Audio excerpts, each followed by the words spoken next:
கோபுரம் சிட்ஸ் 9000க்கும் மேற்பட்ட வாடிக்கையாளர்களை கொண்ட நம்பிக்கையான சிட்ஸ் நிறுவனம். Download #cash app now. நினைவில் நிற்கும் திருமணப்பட்டு Vivaha the Chennai silks. Lyca production Subaskaran தயாரிப்பில் ரஜினிகாந்த் சிறப்பு தோற்றத்தில் விஷ்ணு விஷால் மற்றும் விக்ராந்த் நடிப்பில் லால் சலாம் திரையரங்குகளில் வெற்றி நடை போடுகிறது. ஐபிசி தமிழர்களுக்கு வணக்கம். இன்று நம் நிகழ்ச்சியில் ஆண்டாள் பிரியதர்ஷினி மேம் நம்முடைய இணைஞ்சிருக்காங்க. வணக்கம் மேம். வணக்கம். பிரதமர் மோடி பேசியிருந்த அந்த நாடாளுமன்ற உரையில் சொல்லியிருந்தாங்க என்ன அப்படின்னா, கிட்டத்தட்ட நேரு அவர்கள் இந்தியாவுக்கு சென்றப்போ எதுவுமே பெருசாக காங்கிரஸோட இதில் எதுவுமே பண்ணலை, ஆனால் நாங்கள் வந்த பிறகு தான் இந்தியாவோட பொருளாதாரத்தை முன்னேற்றி இருக்கிறோம் அப்படிங்கிறத சொல்லியிருக்காங்க. அதே மாதிரி இந்தியா கூட்டணி இன்றைக்கி பெருசாக எதையுமே அவங்களால பண்ணவே முடியலை. இன்னும் சொல்லப்போனால் காங்கிரஸ் 40 சீட்டுகள் கூட வாங்குறது ரொம்ப கஷ்டமான ஒரு நிலையில தான் இருக்கும் அப்படிங்கிறதையும் சொல்லியிருக்காங்க. ஸோ இதை நீங்கள் எப்படி பார்க்குறீங்க? ஏன்னா இந்தியா கூட்டணியில் திமுகவும் ஒரு முக்கியமான பங்கு வகிக்குது அப்படின்னு தான் சொல்லணும். ஆனால் இப்போ இந்தியா கூட்டணி நம்ம பார்த்தோமேனால் நிதிஷ்குமாராக இருக்கட்டும், இவங்க எல்லாருமே அப்படியே பிரிஞ்சு போயிட்டாங்க. மம்தா பானர்ஜி நான் எங்கள் ஏரியாவில் நான் இருந்துக்கிறேன்ப்பா, நாங்கள் தான் இருக்க போகிறோம் அப்படிங்கிறதையும் சொல்லியிருக்காங்க. ஸோ இதை எப்படி பார்க்குறீங்க? இதில் 2-3 கேள்விகளை நீங்கள் ஒன்றா வச்சுருக்கீங்க. ஒன்று முதல்ல நம்ம பிரதமர் அங்கே ஆற்றின அந்த உரையை சொல்லலாம். அவர் எப்போவுமே தான் என்ன சாதனை செய்தோம், நான் 10 வருஷம் ஆண்டிருக்கேன்பா, 10 மாதத்துலேயே ஒரு குழந்தை உருவாகி வந்துடுது. ஆனால் ஒரு 10 வருஷத்தை கையில் கொடுத்தா கூட இவங்களால ஒன்றுமே செய்ய முடியல. அப்படி எங்களோட ப்ரோக்ரஸ் ரிப்போர்ட் 0 அப்படின்னு சொல்கிறத விட்டுட்டு இவர் எப்போ பாரு என்ன பண்ணுறாரு, கிபிக்கு போகிற மாதிரி நேருவின் காலம்னு எதுக்கு போயிட்டுருக்கணும்? இல்லை, அவங்க என்ன சொல்கிறாங்கன்னா, இவ்வளோ வருஷமாக காங்கிரஸ் பண்ண அந்த குறைபாடுகள் நிவர்த்தி பண்ணுறதுக்கே எங்களுக்கு ஒரு 7-8 வருஷம் ஆயிடுச்சு அப்படிங்கிறத சொல்கிறாங்க. ஓகே, 1947 காங்கிரஸின் ஆட்சியினால் தான் எத்தனை விதமான மாறுதல்கள், எத்தனை விதமான வளர்ச்சிகள் இந்தியாவில் ஏற்பட்டன. யோசிச்சு பாருங்க, ஆங்கிலேயர்கள் நம்மை விட்டு போனப்போ இந்தியாவில் எதுவுமே இல்லை, அவ்வளவு தூரம் சுரண்டல் நடந்திருந்தது. வளர்ச்சி கிடையாது, கல்வி கிடையாது, பொருளாதார உயர்வு கிடையாது, விவசாய உற்பத்தி கிடையாது, தொழில்துறைகள் கிடையாது, வங்கிகள் கிடையாது, இப்படி பள்ளிக்கூடங்கள் கிடையாது, கல்வி கிடையாதுங்கிறதா நிறைய இருந்தது. நோய் நிறைய இருந்தது. பெரியம்மைக்கும் காலராவுக்கும் போலியோவுக்கும் வேக்சினேஷன் கண்டுபிடிச்சது யாரு, அதை சொல்லுங்க. அது மாதிரி மருத்துவத்துறையில் எத்தனை பொது மருத்துவமனைகளை உருவாக்கினார்கள். அதே மாதிரி வங்கிகள் எல்லாவற்றையும் உருவாக்கி அதை தேசத்துக்காக அர்ப்பணித்தது யாருன்னா நம்ம காங்கிரஸ் தான். அதே மாதிரி கல்விக்கூடங்கள், அது வரைக்கும் ஒரு நூற்றாண்டுக்கு முன்னாடி கல்விங்கிறது குருகுலமாக இருந்தது, ஒரு சாராருக்கு மட்டுமே இருந்தது, அந்த வர்ணாசிரமத்தில் மேல் இருக்கின்ற அவர்களுக்கு மட்டுமே இருந்தது, மற்றவர்களுக்கு கல்வி கிடையாது, வெறுமே கூலிகளாக இருந்தார்கள், கல்வி கற்காதவர்களாக இருந்தார்கள். அவர்களுக்கெல்லாம் இந்தியா முழுக்க கல்விக்கூடங்களை உருவாக்கியது யாரோட காலம்? பட் அதே காங்கிரஸ் தானே ஹிந்தியை கொஞ்சம் திணிப்புக்கு உள்ளாகி அந்த திமுக எதிர்த்ததும் காங்கிரஸோட காலம். அது அதுல அவங்க புரிஞ்சுக்கிட்டாங்கல்ல, நாங்க எங்களுக்கு வேண்டாம் மும்மொழி கொள்கை, இருமொழி கொள்கை தான் எங்களுடையதுன்னு சொன்னா புரிஞ்சுக்கிற அளவுக்கு மனசு விரிவா இருந்தது காங்கிரஸ்க்கு. இப்போ ஒன்றிய தலைவருக்கு அப்படி இருக்கா?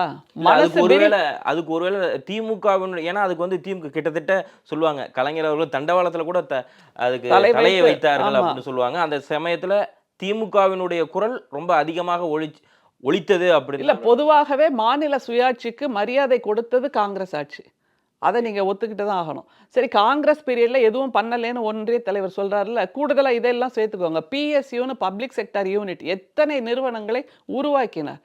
அதை தவிர பசுமை புரட்சி, நீல புரட்சி, வெள்ளை புரட்சி இப்படி உருவாக்கி முதல்ல நம்ம இந்திய மக்களுக்கு நாங்கள் இனிமேல் அடிமைகள் இல்லை, நமக்கு சுதந்திரம் கிடைச்சாச்சு, இது நம்ம நாடு, நாம தான் உழைக்கணும், நாம தான் படிக்கணும், நாம தான் உற்பத்தி பண்ணணும், எல்லாத்தையும்ன்ற உணர்வை உருவாக்கியது எவ்வளோ பெரிய விஷயம்.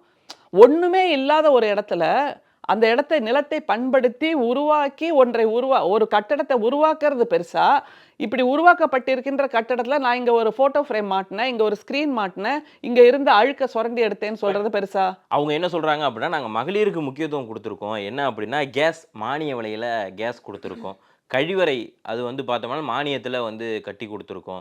நம்ம சவுத் சைடில் பார்த்தா இன்றைக்கி கொஞ்சம் விழிப்புணர்வு என்னங்கிறது இருக்குது. ஆனால் நார்த்தில் இன்னுமே கேஸ் வந்ததுக்கு காரணமாக இருக்கிறதுக்கும் அந்த கழிவறை கிராமப்புறங்களில் கொண்டு போய் சேர்த்துக்கும் நாங்கள் தான் முக்கியமான காரணமாக இருந்திருக்கோம் அப்படிங்கிறத பிரதமர் மோடி தன்னுடைய அதுதான்ப்பா சொல்கிறேன். ஒரு மாபெரும் மாற்றம், ஒரு மலையை நகர்த்தினது காங்கிரஸ். இவங்க ஒரு சின்ன மண்ணுருண்டையை நகர்த்தி வச்சுட்டு நாங்கள் பண்ணிட்டோங்கிறாங்க. நான் அதை தான் சொல்கிறேன். அண்ட் கேஸ் உஜ்வாலா திட்டத்தில் கொண்டு வந்தார் அப்படிங்கிறது சொல்றீங்க. முதல் சிலிண்டரை தவிர அடுத்த சிலிண்டர் வாங்க முடியாத அளவுக்கு விலையை ஏற்றி வச்சிருக்கீங்களே, அதுக்கு யார் பதில் சொல்றது? 10 வருஷமா கேஸ் அப்புறம் பெட்ரோல், டீசல், உலகத்துல கச்சா எண்ணெய்ங்கிறது வேற எந்த நாட்டுல குறைஞ்சாலும், மார்க்கெட் விலை குறைஞ்சாலும், இந்தியால மட்டும் அத வாங்குற விலை குறையவே இல்லையே! அப்போ நீங்க அந்த விலைய ஏன் குறைக்கல? பொதுமக்களுக்கு போய் சேர்ற மாரி அந்த லாபத்த ஏன் குடுக்கல பொதுமக்களுக்கு? உஜ்வாலா திட்டத்துல குடுக்குறீங்க. முதல் சிலிண்டர் ஃப்ரீ. முதல் அடுப்பு ஃப்ரீ. அத நம்ம முத்தமிழறிஞர் கலைஞர் எப்பவோ கொண்டு வந்துட்டாரு. அடுப்பு, இந்த புகையில்லாத சமையலை பெண்கள் செய்ய வேண்டும்ங்கிறதுக்காக அந்த சிலிண்டர், அடுப்பு, அந்த அடுப்புல கூட ஒரு பர்னர் வச்சு குடுக்கலாம்னு அதிகாரிகள் சொல்லியிருக்காங்க. முத்தமிழறிஞர் கலைஞர் சொல்லியிருக்காரு. பெண்கள் சீக்கிரமாக வேலைய முடிக்கணும் சமையலுங்கிறதுக்காக நான் கேஸ் குடுக்குறேன். அதுல ஒரு பர்னர வச்சு எவ்வளோ நேரம் அவங்க இருப்பாங்க? 2 பர்னர் வச்சு குடுங்கன்னு இவ்வளவு தூரம் நுணுக்கமாக யோசித்தது நம்முடைய கலைஞர் அவருடைய அந்த மனிதாபிமானம். இப்ப நீங்க ஓகே உஜ்வாலா திட்டம் குடுக்குறீங்க. ஒரு சிலிண்டர் ஃப்ரீ. ஃபர்ஸ்ட்டு தான் ஃப்ரீ. அதுக்கப்புறம் உள்ளதுக்கெல்லாம் வாங்குகின்ற திறன் அந்த பெண்களுக்கு இருக்கா? சுள்ளி பொறுக்கி தான் இன்னமும் அவங்க வேலை பண்ணிட்டு இருக்காங்க. அடுப்புல வச்சுட்டு இருக்காங்க. எத்தனை பெண்கள் இன்னமும் கிராமங்கள்ல தலையில குடத்த சுமந்துக்கிட்டு தண்ணி ஒரு குடம் தண்ணிக்கு நடந்து போயிட்டு இருக்காங்கன்னு தெரியுமா? நாடாளுமன்றத்துல அந்த குளிர்பதன அறையில உட்கார்ந்துகிட்டு நான் இத பண்ணிட்டேன், அத பண்ணிட்டேன்னு பேசுறது பெருசு இல்ல. உண்மையிலேயே ஃபீல்டு அங்க என்ன நடக்குது? மக்கள் எப்படி இருக்காங்கங்கிறத புரிஞ்சுக்கணும். அத புரிஞ்சுக்கிற மனசு கூட இல்லையே! அததானே நம்ம திரும்ப திரும்ப சொல்றோம். இப்ப திருப்பி மறுபடியும் வங்கிகள நாட்டுடைமை ஆக்கினாங்க. இப்ப என்ன பண்ணியிருக்காங்க? வங்கிகள் எல்லாவற்றையுமே ஒண்ணா க்ளோஸ் பண்ணி தனியார் வங்கிகள தான் உருவாக்கிட்டு இருக்காங்க. அது மாரி பெட்ரோல், டீசல் விலை, பொதுத்துறை நிறுவனங்கள் நூற்றுக்கணக்காக நம்முடைய நேரு அவர்கள் உருவாக்கினார்கள். காங்கிரஸ் பீரியட்ல உருவாக்கப்பட்டது. எல்லாத்தையும் கூவி வித்து இப்ப ஒரு பொதுத்துறை நிறுவனம் கூட இந்திய அரசுக்கு சொந்தம் இல்லை. நீங்க இவ்ளோ பேசுறீங்க கிளாம்பாக்கத்த பத்தி. ஏர்போர்ட் ஏதாவது நமக்கு சொந்தமா இருக்கா? யோசிச்சு பாருங்க. அத பத்தி ஏன் பேச மாட்டேங்கிறீங்க? ஊடகங்கள் ஏன் அத பத்தி கேட்க மாட்டேங்குது? அத இன்னமும் விரிவா பேசணுமா இல்லையா? ஏர்போர்ட், அப்புறம் ரயில், விமானம், போர்ட், ரோடு எல்லாமே அம்பானி, அதானினா இனிமே இந்தியாவை பாரத்ன்னு மாத்திருக்காங்க. இனிமேல் இருந்து அம்பானி தேசம், அதானி தேசம்னு மாத்திட்டாங்கன்னா நிச்சயமா இது இவங்க செய்யற வேலைக்கு பொருத்தமா இருக்கும். ஓகே. ஆனா இந்த ஏர்போர்ட்னு சொல்றப்ப என்னன்னா, பரந்தூர்ல இருக்கக்கூடிய மக்கள் இன்னமுமே வந்து அதுக்கான போராட்டத்த சொல்லிட்டு வர்றாங்க. இல்ல இங்க ஏர்போர்ட் வேண்டாம் அப்படின்னு சொல்லி. ஆனா அதுக்கு தமிழக அரசு வந்து இல்ல அத கண்டும் காணாது தான் இருக்காங்க அப்படிங்கிறதையும் சில பேர் வந்து சொல்றாங்களே விமர்சகர்கள். இதுக்கு நீங்க கேட்க வேண்டியது ஒன்றிய அரசுல. ஓகே. அவங்க தானே தேர்ந்தெடுத்து குடுக்குறாங்க. ஏர்போர்ட்டுக்கு அப்ரூவல் குடுக்குறது யாரு? தமிழக அரசா? இல்ல அது தமிழக அரசு நினைச்சா கொஞ்சம் தடுக்கலாம்ல. இல்ல எதுக்கு தடுக்கணும்? இன்னொரு ஏர்போர்ட் தமிழ்நாட்டுக்கு வேணும்னு தானே நம்ம கேட்டுட்டு இருக்கோம். அதனால ஏதாவது ஒரு ஊரை தேர்ந்தெடுத்து தான் ஆகணும். பட் அது விளைநிலங்கள் இருக்கு அதான் அப்படிங்கிறது. அதுக்கு அடுத்த மாற்று என்னங்கிறதையும் பேச்சுவார்த்தை போயிட்டு தான் இருக்கு. அதனால ஏர்போர்ட் வருதுங்கிறது ஒரு வரவு. நமக்கு ஏற்கனவே தமிழ்நாடு மிக பிரம்மாண்டமாக வளர்ந்து கொண்டிருக்கிறது. பொருளாதாரம், தொழில் எல்லா விதத்திலையும். இதுதான் ஐடியோட ஹப்பா ஆயிட்டு இருக்கு சவுத் இந்தியாவை பொறுத்த வரைக்கும். பெங்களூர் மாதிரி தமிழ்நாடும். அப்படிங்கும்போது வளர்ச்சிகள் வேணும் நமக்கு. ஏர்போர்ட் வேணும். ஆனா அது எந்த இடம்? மக்களை பாதிக்காத வகையில் எப்படி செய்யலாங்கிறத பேச்சுவார்த்தை போயிட்டு இருக்கு. அதனால நல்ல முடிவுகள் வரும் அப்படிங்கிறத நீங்க நம்பலாம். அப்புறம் காங்கிரஸ் பீரியட்ல ஒண்ணுமே நடக்கலைன்னா உங்களோட தாத்தா படிக்காதவங்களா இருந்திருப்பாங்கப்பா. ஆனா உங்க அப்பா படிச்சாங்களா இல்லையா? படிச்சாங்களா இல்லையா? ஆமா, அப்படி படிச்சாங்க. கல்வி கூட கிடைச்சு பொதுத்துறை நிறுவனங்கள்ல வேலை கிடைத்ததால் இந்தியாவின் பொருளாதாரம் நடுத்தர மக்கள்ங்கிற ஒரு நிலை உருவானது காங்கிரஸ் ஆட்சியால. பட் இங்க காங்கிரஸ் இத பொறுத்த மட்டும் இங்க காமராஜருக்கு பத்தி சொல்லுவாங்க. அதுக்கு அத வந்து நம்ம மறுக்கவே முடியாது. பள்ளிகள எல்லாத்தையுமே கொண்டு அவர் கூட வாங்கிட்டு வந்தது என்ன அப்படின்னா, அவர் சண்டை போட்டு தான் இங்க கொண்டு வந்தார். அதுக்கான நிதிய வந்து இருக்கிறப்போ அது காமராஜர்ங்கிற ஒரு கட்சிங்கிற தாண்டி காமராஜ்ங்கிற ஒரு தனிப்பட்ட அவருடைய கீழ தான் இங்க வந்து ஸ்கூல் எல்லாமே அது டெவலப் ஆனது. அத வந்து காங்கிரஸ் குடுத்தாங்க அப்படிங்கிறத காமராஜர் குடுத்தாரு அப்படின்னு சொல்லலாம். இன்னுமே நார்த்ல வந்து படிக்காதவங்க, ஸ்கூல் அதிகமா இல்லாத நிலை இன்னுமே இருந்து தான் இருக்கு. ஸோ தமிழகத்துல வந்து அதிகமா வந்ததுக்கு வந்து காமராஜரோட இத நம்ம வந்து சொல்லாம. ஸோ இப்ப அதுக்கு அடுத்ததா பார்த்தா இப்ப மோடி திரும்ப வந்து யுகே வந்து போறாரு. அங்க வந்து கோவில வந்து திறந்து வைக்கிறதுக்காக. ஸோ இத எப்படி பார்க்குறீங்க? யுஏஇ போறாரு. UAE போறாரு. United Arab okay. எமிரேட்ஸ். அங்க போய் லக்ஷ்மி நாராயண் கோயில திறந்து வைக்கிறாரு. எந்த மனசாட்சியோட போறாருப்பா? ஏன் மேம்? போகக்கூடாதா என்ன? போலாம். மனசாட்சின்னு ஒண்ணு இருந்தா அவர் சொல்லுவாரு. இங்க நான் மசூதியை இடிச்சிட்டு அது மேல ராமருக்கு ஒரு கோயிலை கட்டியிருக்கேன்.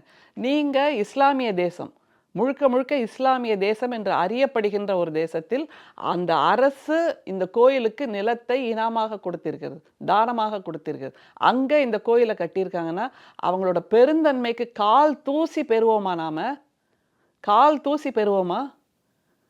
ஓகே. ஆனா அவங்க என்ன சொல்றாங்கன்னா, நாங்க மசூதிக்கான இடத்த தான் தனியா அவங்க கட்டிக்கிறதுக்கு நாங்க இந்த குடுத்துருக்கோம் இடத்துல அப்படின்னு. அப்ப நீ மசூதியை தாண்டி இன்னொரு இடத்துல கோயில் கட்ட. ராமருங்கிறவர் கடவுள். கடவுள் எல்லா இடத்துலயும் இருக்காருன்னா, இந்த மசூதிய விட்டுரு. பக்கத்துல நீ கட்டு. இங்க தான் பொறந்தாருன்னு எந்த கைனகாலஜிஸ்ட் வந்து சொன்னாங்க? யார் சொன்னா? இங்க தான் இந்த இடத்துல இந்த இன்ச்ல இப்படி தான் பொறந்தாருன்னு யார் சொன்னா? பட் அவங்க சரி சொல்ற இன்னொன்னு சொல்லுங்க. இத கேளுங்க. அதுக்கு அடியில மசூதிக்கு அடியில ஒரு கன்ஸ்ட்ரக்ஷன் இருந்தது. ஒரு கட்டட அமைப்பு இருந்தது. அது ஹிந்து கோயில் தான்னு நீங்க சொல்றீங்க, கிளைம் பண்றீங்க. அப்ப அத இடிச்சு மசூதி கட்டுனது தப்பு, அதர்மம், அறமில்லைன்னு சொன்னீங்க. அது அறமில்லைன்னே வச்சுக்கலாம். அப்ப நீங்க மசூதிய இடிச்சது அறமா? ஒரு கண்ணுக்கு இன்னொரு கண்ண தோண்டி எடுக்கிறது அறமா? அவங்க பண்ணின தப்ப நீங்களும் பண்ணிட்டீங்கன்னா, அப்ப 2 பேரும் ஒரே மாரி தானே தவறு பண்ணியிருக்கீங்க. நீங்க பண்ணதும் அநீதி தான். ஓகே. இப்ப அவங்க நீங்க வந்து பெருமை, நீங்க இந்து கோயில், ராமர் கோயில் கட்டுனதுனால இது அறம் நிலைநாட்டப்பட்டது, இல்ல தர்மம் நிலைநாட்டப்பட்டதுங்கிறது வாக்குவாதமே கிடையாது. நீங்களும் அதர்மம் தான் செய்திருக்கிறீர்கள். மசூதியை இடித்ததும் அதர்மம் தான். அவர்கள் மசூதிய ஒரு இந்து கன்ஸ்ட்ரக்ஷன்னு கூட சொல்ல முடியாது அது. ஏதோ ஒரு கட்டட அமைப்பு இருந்தது அவ்வளவுதான். அந்த அமைப்பை இடித்து மசூதியை கட்டினார்கள்ங்கிறது தவறுன்னு சொன்னா, நீங்க அந்த மசூதியை இடிச்சு ராமர் கோயில் கட்டியிருக்கிறதும் மாபெரும் தவறு, மாபெரும் குற்றம். இட்ஸ் அ சின். இப்படி நாங்க கட்டிட்டு எப்படி நீங்க இத்தனைக்கும் நம்ம இந்தியாங்கிறது பன்முக தேசம். எல்லா கலாச்சாரம், மதம் எல்லாம் இருக்கக்கூடிய ஒரு செக்யூலர் கண்ட்ரின்னு நம்ம அறியப்பட்டிருக்கோம். நம்மளால ஒரு மசூதியை தாங்க முடியல. ஒரு சர்ச்சை நம்ம இடிச்சு நொறுக்கிட்டு இருக்கோம். கொளுத்தி விட்டுட்டு இருக்கோம். நீங்க எப்படி இஸ்லாமிய தேசத்துல போய் ஒரு இந்து கோயிலை கட்டுறீங்க? அப்ப யார் பெருந்தன்மையானவர்கள்? இந்து நாட்டின் பெருந்தன்மை, இந்திய நாட்டின் பெருந்தன்மைங்கிறது சுத்தமா அடிபட்டு போச்சு. அவங்க பெருந்தன்மையா இருக்காங்க. அவங்கள்ட்ட இருந்து அதை கத்துக்கோங்க. எந்த முகத்தை வச்சுட்டு, எந்த மனசாட்சி வச்சுட்டு நம்முடைய ஒன்றிய தலைவர் அங்க போறாரு? கேட்கவே அருவருப்பா இருக்கு இது நிஜமாவே. இந்தியாவின் கடவுள் ராமர்ன்னு சொல்றாரு. யாருக்கு இந்தியாவின் கடவுள் ராமர்? எனக்கெல்லாம் ராமர் கடவுளே இல்ல. எத்தனையோ இந்துக்கள் இருக்கிறார். நான் பை பர்த் இந்து தான். நான் இந்துவாகத்தான் இருப்பேன். ஏன்னா இந்துவாக இருந்து தான் நான் இதுல இருக்கிற குற்றங்கள், குறைகள், என்ன மாதிரியான கீழான விஷயங்கள் இருக்கோ அதையெல்லாம் மீட்டெடுக்கணும்னு பண்ணிட்டு இருக்கேன். அப்படிங்கும்போது நான் இந்து. ஆனா நான் இந்துத்துவா இல்லை. நான் சனாதனி இல்லை. அதை புரிஞ்சுக்கணும். அன்பு ஒன்றுதான் இந்து சொல்லுகின்ற மதம். எல்லாரும் ஒண்ணுமன்னா வாழ்ந்துட்டு இருக்கிற ஒரு நாட்டுல ஒரு வெறுப்புணர்ச்சியை வளர்த்துக்கிட்டே இருக்காரு. தேவாலயங்களை எரிக்கிறது, மசூதிகளை இடிக்கிறது. மிக சமீபத்துல உத்தரகாண்ட்ல எல்லாம் பண்ணாங்கல்ல. எவ்வளோ வேதனையா இருக்கு. நைட்டு 10 மணிக்கு ஞானவாபி அடுத்தது ஆரம்பிக்கிறாங்க. ஒவ்வொன்னா வராங்க பாருங்க. ஸோ இது எல்லாமே தொடர்ச்சியா இருக்குல்ல மேம். இப்போ வந்து ஞானவாபி மசூதியா இருக்கட்டும், இப்போ வந்து உத்தரகாண்ட் அங்க வந்து பொது சிவில் சட்டத்தை வந்து அமல்படுத்தி இருக்காங்க. அது முடிஞ்ச உடனே பார்த்தா, அங்க வந்து இத மாரி ஒரு மசூதி, ஒரு பாடசாலையா இருக்கிறத அது வந்து எரிப்பு. இது எல்லாமே ஆனா அதே இடத்துல திருப்பி மறுபடியும் பாஜக வர்றாங்க அப்படிங்கிறப்போ, ஸோ ஒருவேளை அவங்களுக்கு வோட் பேங்க்ங்கிறது இன்னமும் அதிகமாவே இருக்கா? இல்ல. அது மதாசாவை இடிச்சு அவங்க திரும்ப இரவு 10 மணிக்கு போய் அங்க ராமரையோ, ஏதோ ஒரு இந்து கடவுள வைக்கிறான்னா, இதெல்லாம் அந்த தெய்வங்கள் ஏத்துக்குமா? தெய்வங்கள்ங்கிறது அபகரிப்பு செய்றவங்களா? தெய்வங்களோட அர்த்தம் அதுதானா? என்னோட கேள்வி அதுதான். இரவு 10 மணிக்கு கொண்டு போய் ஒரு சிலை அங்க ஏதோ ஒண்ண வச்சு ஒரு பூஜைய ஆரம்பிக்கிறீங்க. அப்படிங்கும்போது எந்த ஆகமத்துல இது வருது? நீங்க 1000 பேசுவீங்கல்ல, ஆகமம், நல்ல நேரம், அது இதுன்னெல்லாம். நைட்டு 10 மணிக்கு கொண்டு போய் அங்க வச்சு ஒரு பூஜைய ஆரம்பிக்கணுங்கிறது எந்த ஆகமத்துல வருது? ஸோ இவ்ளோ இஷ்யூ நடக்குது அப்படிங்கிறப்போ, இது எல்லாமே ஒண்ணு சேர்ந்து எதிர்க்கக்கூடிய இந்தியா கூட்டணி, இந்த நேரத்துல அப்படியே கொஞ்சம் பிரிவுகளாக இருக்கிறது வாக்க பாதிக்காதா? இல்ல பிரிவுகள் இல்ல. நாங்க எப்பவுமே சொல்றது, ஒவ்வொருவரும் மாநில சுயாட்சி என்கின்ற அவரவர் அடையாளத்தோடு தான் அங்க இருக்கிறோம். ஓகே. எல்லா அடையாளங்களும் களைந்து விட்டு, நீ எல்லாத்தையும் இழந்துட்டு இங்க வந்து இருன்னு சொல்லவே இல்ல. மம்தா பானர்ஜி சொல்றாங்க, நான் என்னோட இடத்துல நான் தான் நிப்பேன்னா, அதுதான் எங்களுக்கு வேணும். அது மாதிரி கேரளால பினராயி விஜயன் அவர்கள் சொல்றாருன்னா, அதுதான் அவரவர் ஐடென்டிட்டியோட இருங்க. ஆனால் ஒட்டுமொத்தமாக ஒரு நிலைப்பாட்டை நாம் எடுத்திருக்கிறோம். என்ன நிலைப்பாடு? தனி நபருக்கு நாம் எதிரி அல்ல. தனி நபர் நமக்கு எதிரி இல்ல. ஆனால் சர்வாதிகாரம் என்கின்ற அந்த உணர்வுக்கு நாம் எதிரி. சர்வாதிகாரத்தை அழித்தே ஆக வேண்டும். அங்கே ஜனநாயகத்தை நிலைநிறுத்த வேண்டும். அதற்காகத்தான் நாம் ஒன்றாக இணைந்திருக்கிறோம். அதுதான் இந்தியா கூட்டணி. அந்த புரிதல் நமக்கு இருக்கு. ஆனா இந்த ஒரு சின்ன சின்ன விலகல், ஒரு உடனே அவங்க எதிர்பக்கத்துல நம்முடைய ஒன்றிய தலைவர் தான். அவருக்கு உலகத்திலேயே அச்சுறுத்துற ஒரு விஷயம் என்ன சொல்லுங்க பார்க்கலாம்? குழந்தைக்கு பயமுறுத்துவோம்ல, பேய் வரும், பிசாசு வரும். அது மாதிரி நம்முடைய ஒன்றிய தலைவரை அச்சுறுத்துகின்ற ஒரு வார்த்தைனா இந்தியா கூட்டணி. எல்லா நேரமும் அதையே பத்தி நினைச்சுக்கிட்டு அங்க ஒரு சின்ன கண் அசைவு இருந்துட்டா கூட பாரு பாரு பாரு இந்தியா கூட்டணியை விலகுறாங்க, பிரியறாங்க, அவங்களுக்கு ஒற்றுமை இல்லை அப்படி. எங்களுக்கு எல்லா ஒற்றுமையும் இருக்கிறது. அதுவும் நம்முடைய முதல்வர் அவர்கள் எப்படி இதை செய்யணும், எப்படி ஜனநாயகத்தை மீட்டெடுக்க வேண்டும்ங்கிற பாதையை போட்டு கொடுத்துருக்காங்க. அதுபடி தான் எல்லாமே போயிட்டு இருக்கு. அண்ட் ஒரு ஜனநாயக அமைப்புல சின்ன சின்ன உணர்வெழுச்சிகள் இருக்க வேண்டும். எல்லாருமே தலையாட்டி பொம்மைகள் கிடையாது. அது ஒன்றியத்தில் இருக்கிற என்டிஏ கூட்டணியில எல்லாம் தலையாட்டி பொம்மைகள், அடிமைகளாக இருக்கிறார்கள். இந்தியா கூட்டணியில எல்லோரும் உணர்வோடு இருக்கிறார்கள்ங்கிற வித்தியாசத்தை புரிஞ்சுக்கோங்க. அண்ட் இதை நான் எப்போவுமே சொல்லுவேன், இவர் திரும்ப திரும்ப கட்டமைக்கிறார். 400 இடம் நான் வருவேன், 400 இடம் நான் வருவேன்னா எங்களுக்கு ஒரு கேள்வி இருக்கிறது. பெரும்பான்மையாக நாங்கள் வெற்றி பெறுவோம்னு சொல்வது ஒன்று, 400 இடத்துல நான் வருவேன்னு குறிப்பிட்டு நம்பர் சொல்றாருன்னா 400 தொகுதியில நீ என்ன பண்ணி வச்சிருக்க? ஓகே, அப்போ ஒரு வாய்ப்பு குறைவுன்னு சொல்றீங்க. இல்ல, இவிஎம் மிஷின்ல என்ன பண்ணிருக்கீங்க, என்ன மிஸ்ஹேண்டில் பண்ணிருக்கீங்க, என்ன மிஸ் அப்ராப்ரியேஷன் பண்ணிருக்கீங்கிறதா பொதுமக்கள் கேட்குறாங்க. இப்போ எல்லா பொதுமக்களும் விழிப்படைஞ்சிருக்காங்கப்பா. யாரையுமே நீங்க குழந்தை மாதிரி லாலிபாப் கொடுத்தெல்லாம் ஏமாற்ற முடியாது. அதனால நீங்க 400 தொகுதியில நான் வருவேன் அப்படின்னு சொன்னா என்ன பண்ணிருக்கீங்க? எங்களுக்கு இவிஎம் மேல நம்பிக்கை இல்லை, திரும்பவும் வாக்குச்சீட்டு முறைக்கு நாங்க வரணும் அப்படின்னா அந்த ஜனநாயக குரல் இல்லாமல் போயிடுமா அப்படிங்கிறது ஒரு பெரிய கேள்வியா இருக்கு. இந்த தேர்தல் மீண்டும் நடக்கக்கூடாது, மோடி அவர்கள் வெற்றி பெறக்கூடாது. அப்படி வெற்றி பெற்று விட்டால், இந்திய மக்களின் துரதிர்ஷ்டத்தில் அவர் வெற்றி பெற்று விட்டால் அதுக்கப்புறம் தேர்தலே இருக்காது. ஏன்னா அதிபர் ஆட்சி நோக்கித்தான் அவர் நகர்கிறார். ஏன்னா அவருக்கு குடியரசுத் தலைவர் என்று தனக்கு மேலே ஒருத்தர் இருக்கிறது கூட பிடிக்கல. எல்லாம் தான் தான் அப்படிங்கிற ஒரு நிலைப்பாடு தான் அவருக்கு வேணும். அதை நோக்கித்தான் அவர் நகர்வார். அதற்கு பின்பு இந்தியா சர்வாதிகார நாடாக மாறிவிடும் என்பதுதான் வருத்தத்துக்குரிய விஷயம். அதிலிருந்து நாம் மீட்டெடுக்கணும்னா திரும்ப திரும்ப உரக்க பேச வேண்டும், பேசுவோம். ஓகே மேம், நீங்கள் இப்போ மோடி அவர்களை அந்த இதை சொல்லியிருந்தீங்க. அண்ணாமலை கடந்த சில நாட்களுக்கு முன்னாடி ஒரு பேட்டி ஒன்று சொல்லியிருந்தாங்க. ஒருவேளை பாஜக தமிழகத்தில் நாங்கள் வந்து முதலமைச்சர் ஆனோம் அப்படின்னா வீட்டில் இருக்கக்கூடிய ஒவ்வொருத்தருக்கும் வந்து அரசு வேலை கொடுப்போம் அண்ணாமலை சொல்லியிருந்தார். ஸோ இதை எப்படி பார்க்குறீங்க? இதுக்கு நீங்கள் முதல்ல கேட்டீங்க தெரியுமா, ஒன்றிய தலைவர் சொன்னார் காங்கிரஸ் ஒன்றுமே பண்ணலைன்னு. நடுத்தர மக்கள் என்று கல்வி பெற்று வேலை வாய்ப்பை பெற்றது அந்த பொதுத்துறை நிறுவனங்களால் தான். அதில் தான் எல்லாருக்குமான இடஒதுக்கீடு இருந்தது, சமநீதி கொண்டு வர முடிந்தது, சமூக நீதி கொண்டு வர முடிந்தது. அந்த வைதிகர்கள் அவர்கள் சனாதனர்கள் மட்டுமே எல்லா வேலைகளும் பார்த்து கொண்டிருந்த அந்த அலுவலக வேலைகளை எல்லோருக்கும் சமமாக பிரித்து கொடுத்து இடஒதுக்கீடு கொடுத்தது நம்முடைய காங்கிரஸ் ஆட்சியில். இப்போதான் எல்லா பொதுத்துறை நிறுவனங்களையும் வித்துட்டார்ல. தனியார் நிறுவனங்களில் எங்கே இருக்குது இடஒதுக்கீடு? அப்போ எங்கே சமநீதி வரும், எங்கே சமூக நீதி வரும்? திரும்பவும் அந்த சனாதனர்கள் தான் போய் எல்லா இடத்துலையும் ஜெயிக்க. அதுதான் அப்போ வித்து முடிச்சாச்சு எல்லா பொதுத்துறை நிறுவனங்களையும். நீங்க எப்படி ஒவ்வொரு குடும்பத்துக்கும் ஒரு அரசு வேலை கொடுப்பீங்க? அரசு வேலை என்பது தமிழ்நாட்டில் இருக்கிறது என்றால் அது திமுக அரசு கட்டி காப்பாற்றி இருக்கின்ற அந்த நிறுவனங்கள். அதை நீங்க வந்தீங்கன்னா அப்படின்னு சொல்றது கூட எனக்கு வாய் வரல. ஏன்னா அவ்வளோ தூரம் திராவிட நிலம் இந்த மாதிரி சனாதனர்களை உள்ளே விடாது. இந்த மாதிரி சக்கர்ஸ், பிளட் சக்கர்ஸ், ரத்தத்தை உறிஞ்சி குடிப்பவர்கள் பிஜேபிக்காரர்கள்னு நிச்சயமா சொல்லலாம். அப்படியான பிளட் சக்கர்ஸ், ரத்தத்தை உறிஞ்சுகின்ற அட்டை பூச்சி அண்ணாமலைன்னு நான் நிச்சயமா சொல்லுவேன். இப்பவே அவர் மேல 1000 குற்றச்சாட்டு இருக்கு. ஒவ்வொரு மாசமும் 8 லட்சம் யாரோ கொடுக்குறாங்களாம் குடும்பத்தை நிர்வகிக்க. அவமானமா இல்லை? ஒரு தன்னோட குடும்பத்தை நிர்வகிக்க கூட எனக்கு வக்கு இல்லைங்கிறப்ப நீங்கள் எதுக்கு திருமணம் பண்ணிக்கிறீங்க? நீங்கள் எதுக்கு முதல்வர் கனவுல வர்றீங்க? அப்போ அந்த நண்பர் யார்? வெள்ளை அறிக்கை கொடுக்குறீங்க, எல்லா ஃபைல் 1 ஃபைல் 2லாம் கொடுக்குறீங்க. உங்கள் வீட்டில் நடக்கிற அந்த செலவை பற்றி ஒரு வெள்ளை அறிக்கை கொடுங்களேன். அப்புறம் ஒவ்வொரு மாவட்டமாக போகிறாரு கேரவன் யாத்திரை. அங்கே போய் முதல் நாளே அங்கே இருக்கிற பெருந்தனக்காரர்களெல்லாம் சந்தித்து என்ன செய்கிறாருங்கிறது நமக்கு நல்லாவே தெரியும். அப்படிங்கும்போது இவர் மேலே இருக்கிற இவர் முதலில் தன்னை நிரூபிக்க வேண்டும். சீதை மட்டுமே நெருப்பில் இறங்கி கற்பை நிரூபிக்கணும்னு இல்லை, இவர் ராமனும் நிரூபிக்கணும். அப்படின்னா இவர் முதல்ல நிரூபிக்கட்டும், அப்புறம் மற்றவங்கள பற்றி பேசட்டும், கனவு காணட்டும். அதில் அவருக்கு எல்லா உரிமையும் இருக்குது. அதனால் முதல்வர் இப்போ எல்லாருக்குமே முதல்வர் சீட்டு தான், முதல்வர் பதவி தான் கனவாக இருக்குது. அதனால் புதியவர்கள் வருகிறார்கள், இவரும் அந்த கனவோடு வருகிறார். ஆனால் அவர் பேசுகின்ற மொழியை மாற்ற வேண்டும், அவர் பேசுகின்ற இலக்கார தொனியை மாற்ற வேண்டும். அது மாறுமாங்கிறது எனக்கு தெரியல. ஏன்னா ஒன்றிய தலைவர்லேருந்து ஆரம்பித்து நிதியமைச்சர்லேருந்து ஆரம்பித்து எல்லாருக்கும் அந்த இலக்காரம், எள்ளல், கேலி, கிண்டல் அது வந்து பிஜேபி சங்கிகளோட அடையாளம்.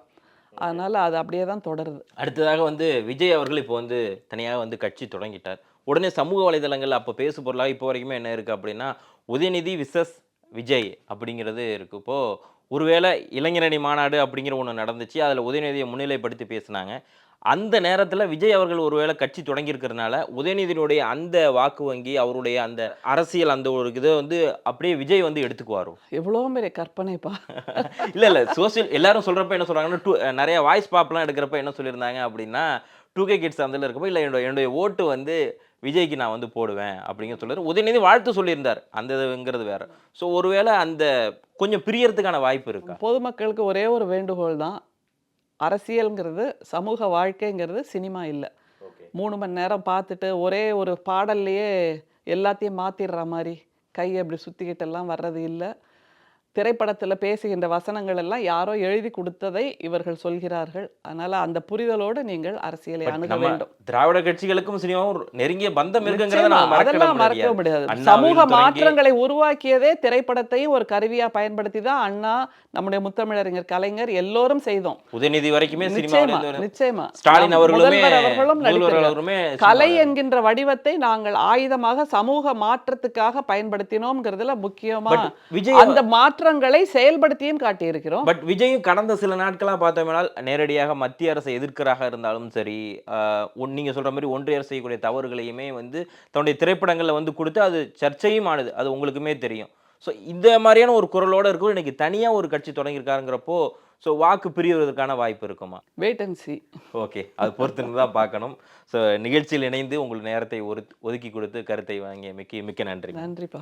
கோபுரம் சிட்ஸ் 9000க்கும் மேற்பட்ட வாடிக்கையாளர்களை கொண்ட நம்பிக்கையான சிட்ஸ் நிறுவனம். Download #cash app now. நினைவில் நிற்கும் திருமணப்பட்டு Vivaha the Chennai silks. Lyca production Subaskaran தயாரிப்பில் ரஜினிகாந்த் சிறப்பு தோற்றத்தில் விஷ்ணு விஷால் மற்றும் விக்ராந்த் நடிப்பில் லால் சலாம் திரையரங்குகளில் வெற்றி நடை போடுகிறது.